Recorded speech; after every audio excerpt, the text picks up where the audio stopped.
বাংলাদেশ বেতার রংপুর অ্যাডমিশন স্থানীয় সংবাদ। আসসালামু আলাইকুম।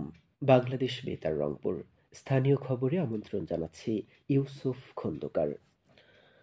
অন্তর্বর্তী সরকারের প্রধান উপদেষ্টা সহ ৫ জন উপদেষ্টার দপ্তর পুনর্বণ্টন করা হয়েছে।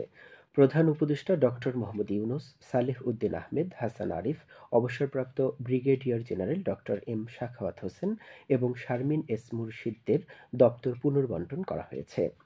গতকাল এ সংক্রান্ত প্রজ্ঞাপন জারি করেছে মন্ত্রিপরিষদ বিভাগ। রাষ্ট্রপতির আদেশক্রমে মন্ত্রিপরিষদ সচিব মোহাম্মদ মাহবুব হোসেন এ প্রজ্ঞাপন জারি করেন। এতে বলা হয়, প্রধান উপদেষ্টা উপদেষ্টাগণের মধ্যে বিভিন্ন মন্ত্রণালয় ও বিভাগের দায়িত্ব পুনর্বণ্টন করেছেন।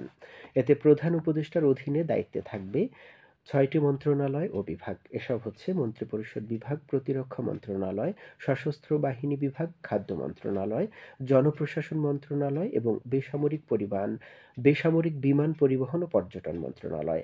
এর আগে তার দায়িত্বে ছিল মোট ১০টি মন্ত্রণালয় ও বিভাগ। অর্থ ও বাণিজ্য মন্ত্রণালয়ের উপদেষ্টা সালেহ উদ্দিন আহমেদকে আগের দুটি মন্ত্রণালয়ের সঙ্গে বিজ্ঞান ও প্রযুক্তি মন্ত্রণালয়ের দায়িত্ব দেওয়া হয়েছে। স্থানীয় সরকার, পল্লী উন্নয়ন ও সমবায় মন্ত্রণালয়ের উপদেষ্টা হাসান আরিফ ভূমি মন্ত্রণালয়ের দায়িত্বও পেয়েছেন।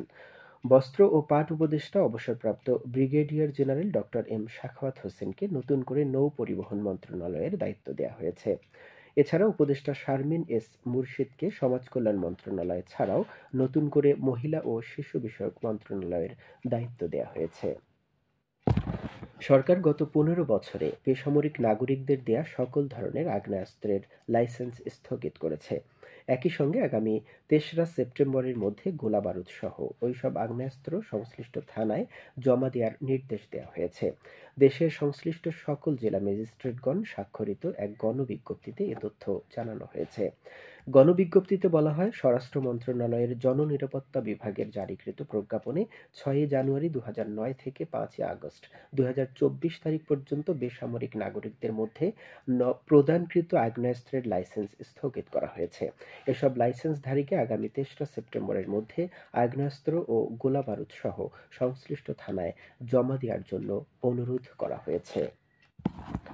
জয়পুরহাটের পাঁচবিবি উপজেলার চম্পাতুলী এলাকার আলোচিত পুলিশ বক্স পোড়ানো মামলা থেকে উপজেলা পরিষদের সাবেক চেয়ারম্যান সহ জামাতে ইসলামী এবং ছাত্র শিবিরের ১০৫ জন নেতাকর্মীকে অব্যাহতি দিয়েছে আদালত। গতকাল জয়পুরহাটের অতিরিক্ত জেলা ও দায়রা জজ মোহাম্মদ নুরুল ইসলামের আদালতে এই মামলা থেকে আসামিদের অব্যাহতি দেওয়া হয়। মামলার বিবরণে বলা হয়, গত ২০১৪ সালে উপজেলার পাঁচবিবি থেকে হিলি সড়কের চম্পাতুলী এলাকায় পুলিশ বক্স রাতের আঁধারে কে বা কারা আগুন দিয়ে জ্বালিয়ে দেয়। এ ঘটনার পর উপজেলা পরিষদের সাবেক চেয়ারম্যান মোস্তাফিজুর রহমান ও পাঁচবিবি উপজেলা জামাতে ইসলামের আমির ডাক্তার মোহাম্মদ সুজাউল করিম সহ ওই দলের ও এর সহযোগী সংগঠনের ১০৫ জন নেতাকর্মীর নাম উল্লেখ করে পাঁচবিবি থানায় একটি মামলা দায়ের করা হয়। কুড়িগ্রামের রৌমারী উপজেলার দাঁতভাঙ্গা ইউনিয়ন পরিষদের হলরুমে বাল্যবিবাহ, মাদক ও ইফটিজিং মুক্ত বিষয়ে এক কর্মশালা আজ অনুষ্ঠিত হয়।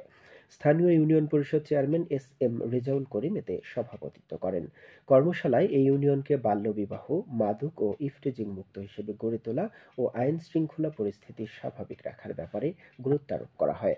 এছাড়া অভিভাবকদের সচেতন থাকা এবং প্রতিটি বিবাহ অনুষ্ঠানে ওয়ার্ড সদস্যকে উপস্থিত থেকে পাত্র ও পাত্রীর বয়স নিরীক্ষা এবং প্রয়োজনে আইনি সহায়তা প্রদান বিষয়ে আলোচনা করা হয়। কর্মশালায় ইউনিয়ন পরিষদের সদস্য, বিবাহ রেজিস্ট্রার, বিভিন্ন বিদ্যালয়ের প্রধান শিক্ষক, ইমাম এবং এলাকার গণ্যমান্য ব্যক্তিগণ উপস্থিত ছিলেন।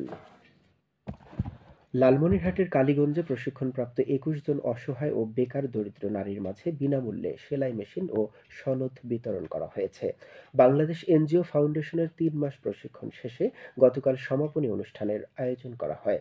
এতে প্রধান অতিথি ছিলেন উপজেলা নির্বাহী অফিসার জহির ইমাম।